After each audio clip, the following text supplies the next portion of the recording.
afrohemi në kohën tonë.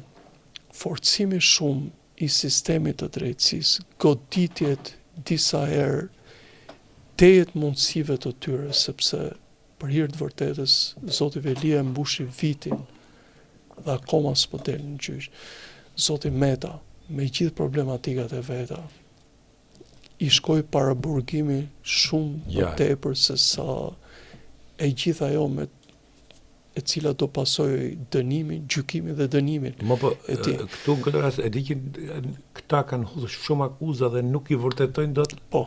Edhe ka përken një problem tjetër që ma e men. Edhe do të bi gjithë ai imazhi i drejtësisë, sepse nuk bëhet me aksion një dhe nuk mund të bësh ti ndryshim politik nëpërmjet sistemit drejtësisë, është provu kjo dhe është katastrofë. Dhe ke pastaj Zoti Beqa që krejt ndryshe nga Zoti Velia dhe Zoti Meta. Është shumë i përgatitur për logjistik. Dhe po ta ndiqim me kujdes ankimimet që ka bërë ai, mënyrën se si ai është përballë me drejtësinë, po të isha një vend tjetër, do ishin modele të ballafaqimit institucional me njeriu i cili pret dënimin.